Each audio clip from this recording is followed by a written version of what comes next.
What up, everybody? This your girl Lala, aka the baddest woman of YouTube, and I am here with another video. If you are new to my channel, make sure you go ahead and click on like, comment, and subscribe, and leave your comments down below.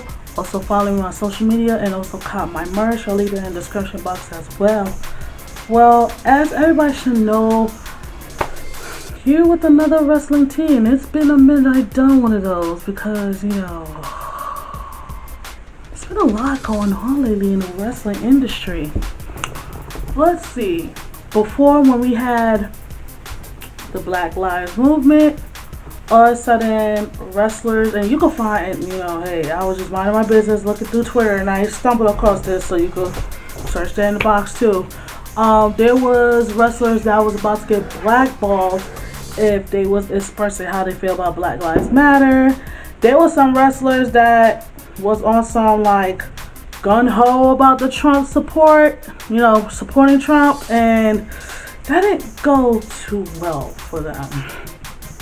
Fortunately, that's what happened with one of the members from Forgotten Sons, and y'all know who I'm talking about. Comment down below if you know who I'm talking about.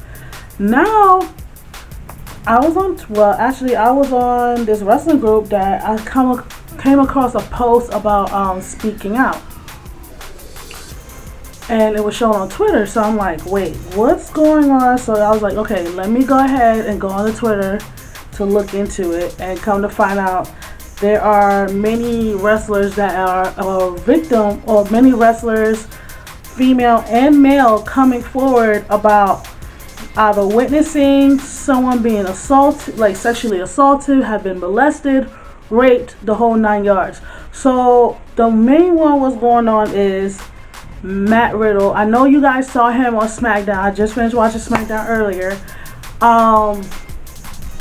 He's being questioned about some allegations that was against him for sexual assault from a girl who's in the Indies as well. She mentioned that he tried to force himself on her, and then she ended up giving him oral. And then there's another person in WWE as well.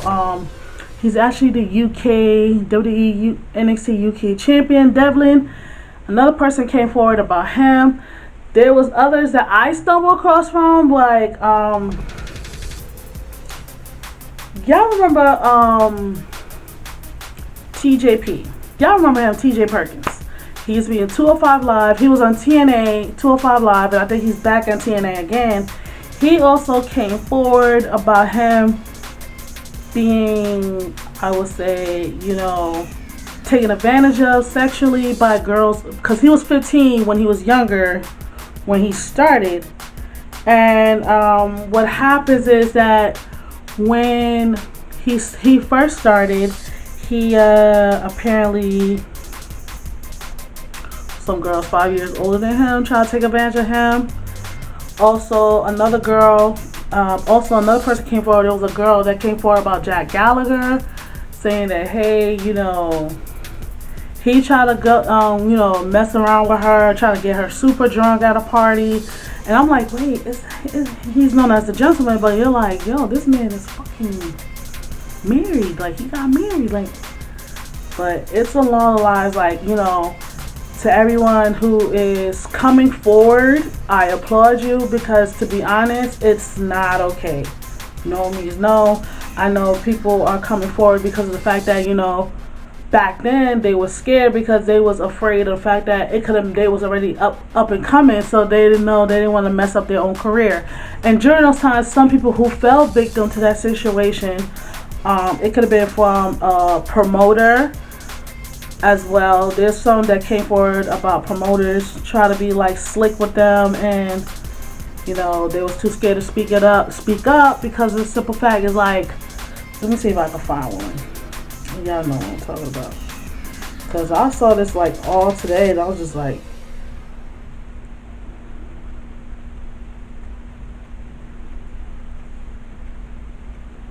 and it's called #SpeakingOut. A lot of wrestlers that supported, like, you got Peyton Royce. She said, hey, proud of everybody speaking up. Sonya Deville, Mickey James, Mandy, I believe Bailey also spoke out, like, she supported. And what's crazy is because of that, I know the UK authorities are looking into it too as well. Let me see. Leanne Marie. She said, "Hi, I have another conversation with West Yorkshire Police. They are taking the speaking out movement incredibly seriously and will be visiting me at home tomorrow. In the meantime, they have asked anyone with experienced abuse to refrain from commenting any further on social media in order to preserve the integrity of the case." So it's like anybody. Yeah, this is like a lot. Let me see. I've been wanting to. Let me see who this from. Josh Fuller. I've been debating releasing this information for months now. Patrick Clark is a groomer and a. Oh, okay. I already know about this situation, so we're gonna leave that alone. Chris Levin, a cautionary tale to shed light on why. So there's one. They say my experience with Impact and why I left. There's a lot to be said for good Impact did me. Most notably, the lessons learned and friendships made along the way. However, I believe their abuse was widespread, systemic. I choose not to go into detail about that here, as this movement is not about me. For the sake of the background context, suffice it to say that their tactics left me feeling fearful and financially exploited. Why did I accept it? Because after months establishing that I have no value because I am a ref. Oh, this person was a referee. So my sense of self-worth was a rock bottom. I thought Impact was my only opportunity to live my dream as part of a major television production. This is why at the November TV tapings I agreed to terms going into 2020 and was told to call the office to confirm following Thanksgiving. Later that month, I was called by their parent company Anthem as a witness for an internal investigation into Impact executives abusing employees, including dangerous working environments and sexual harassment. Theirs is not my story to tell, so I focus on this is a pure example. Like, there's people that witnessed this shit. It's not my story to tell, so I will focus on what occurred as a result of answering my honesty in a way that painted Impact executives in a decidedly negative light. I was told that anything I had to say would be kept confidential. I cooperated in the altruistic hope that the toxicity which permeated the promotion could be removed. Unfortunately, I later discovered that the neutral third party with Anthem hired to conduct the investigation was a longtime associate of Anthem execs who had just returned from taking a break from traveling abroad. I could only assume everything I said relayed back to the office because following that they literally ghosted me. Oh, that's the time frame we agreed to touch base came and went. Multiple office contracts went unanswered through Christmas holidays. After a month of this, what I can only describe as retaliatory measure, I sent a text to a handful of friends letting them know I was leaving Impact and appreciate the time I had there. Within minutes, I received a call from the head of talent relations. I was told Impact was moving in a different direction and letting me go despite having already quit. So this referee, Chris Levin,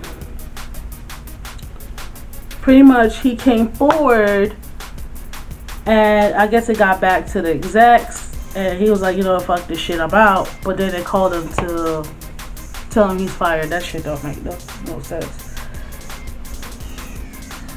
And let me see, Lana supported Veda Scott. I'm talking about this everybody that's like freaking coming forward. And I think from what I see, WWE has sent me their full statement on the recent allegations. Individuals are responsible for their own personal actions. WWE has zero tolerance for matters involving domestic violence, child abuse, and sexual assault.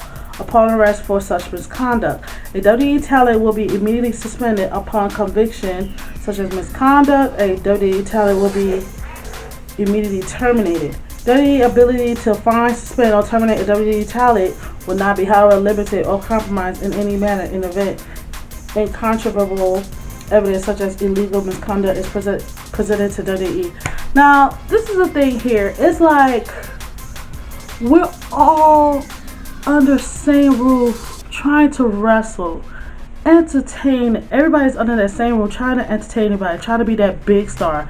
But then there's always those little bad apples that's in the bunch. You know, the bad apple that spoils the bunch. You have those people that be like, since they have that power, they figure they want to take advantage of people sexually, violently. I came across tweets where people were in relationships with one another and it got ugly. So this is like, even like, it's like, even if like you're in a freaking, not even the music industry, that's even worse. Like, and don't even get me started with the Hollywood industry. They're like twice as worse. So it's like, you know, first we had the issues with the Black Lives Movement, where if you support it, it was going to be a problem. But then you have people talking, you know, down on the Black Lives Movement. They got, you know, they got pushed aside. So now we got people coming forward about stuff out, you know, stuff that happened way in the past, and it's like, sheesh, y'all. It's like, when y'all gonna learn? No means no. No. And don't think because you're a big star or you got this much power, that shit could come back and haunt you. Shit, look what happened with Enzo Amore. No shade. Y'all saw what happened. They got rid of him. As soon as that little allegation came out about that girl, and at that time he was champion. He was the cruiserweight champion. Devlin from NXT. NXT UK. He's the UK champion. What they gonna have him now? They're gonna either have him forfeit the title. We don't know. Matt Riddle, we did see him on SmackDown Live, but I don't know if that was a taping or that was actually him debuting, because at that time when all this was going on, that's when they wiped off like, oh, about him debuting. But I just finished watching SmackDown Live with him on it, so there's you know, time could tell. But all I can tell you is like, y'all, anybody who's in the music industry, wrestling industry, no means no. Do not be that type of person like, since you got power, you could do what you want. That shit ain't cute. That shit ain't cute at all, because it'll come back and bite you in the ass. And then 9 times out of 10, it's gonna end up like ruining your lives. Half of these fools probably married. Half these fools got a family, got a lot going on for themselves, and that could get, you know, Thanos. But this is all I have to say in terms of the speaking out movement. I applaud everybody coming forward. I applaud people supporting it. I support the cause, because at the end of the day, it's like, no means no, damn it. Shit. Till then, this is your girl Lala, aka the baddest woman on YouTube, signing out. And also, another thing too, I see a lot of people doing like, you know, when to post videos. So I'll probably be posting mine. It's gonna be a weird schedule, but I'm gonna work around it. It's gonna be Tuesday, Thursday, and Saturday, and sometimes Sunday. So just remember, Tuesday, Thursday, Saturday, and sometimes Sunday. So then, bye.